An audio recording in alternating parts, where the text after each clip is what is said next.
ఈ రోజు మా YSR Congress party MP Lok Sabha floor leader Mithun Reddy గారిని అక్రమంగా అరెస్ట్ చేశారు. ఇది అక్రమ కేసు, ఇది అక్రమ అరెస్ట్. ఈ అరెస్ట్ ని నేను తీవ్రంగా ఖండిస్తున్నాను. వైఎస్ఆర్ కాంగ్రెస్ పార్టీ తీవ్రంగా ఖండిస్తోంది. ఎటువంటి ఆధారాలు లేకుండా బిల్డప్ నారేటివ్స్ తో, కుక్డ్ స్టోరీస్ తో వాటన్నిటిని బేస్ చేసుకుని ఈ అక్రమ కేసుని మిథున్ రెడ్డి గారి మీద కట్టి మరి ఈ రోజున అరెస్ట్ చేశారు.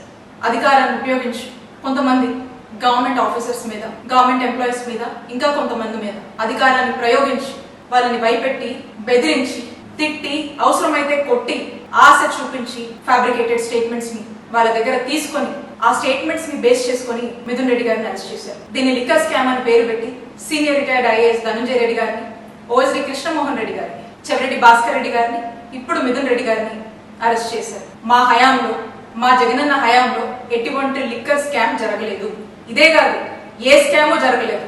ప్రజల్లో లిక్కర్ కన్జంప్షన్ ని తగ్గించి గతంలో కన్నా ప్రభుత్వ ఆదాయాన్ని నిలబెడుతూ, ప్రభుత్వ ఆదాయాన్ని పెంచి ఈ రెండింటిని బ్యాలెన్స్ చేస్తూ కావాల్సినటువంటి మెజర్స్ తీసుకొచ్చినటువంటి పాలసీయే జగనన్న హయాంలో ఉన్నటువంటి లిక్కర్ పాలసీ.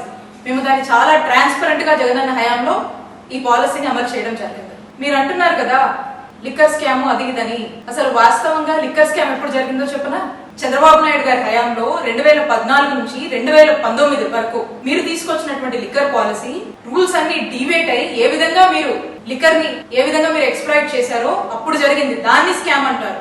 ఇప్పుడు మళ్ళా చంద్రబాబు నాయుడు గారి హయాంలో ఈ సంవత్సర కాలంగా మీరు తీసుకొచ్చినటువంటి లిక్కర్ పాలసీ, అలాగే ఏ విధంగా మీరు సిండికేట్లు ఏర్పాటు చేసి మీకు నచ్చిన వాళ్ళకి షాపులనిచ్చి నచ్చిన రేట్లకి అమ్ముకోవచ్చు అనేటువంటి ఒక ఫ్రీడమ్ ఇచ్చి ఆఖరికి లిక్కర్ ని డోర్ డెలివరీ దాకా కూడా తీసుకొచ్చి పెంచి పోషిస్తున్నారే, ఇది స్కామ్ అంటే.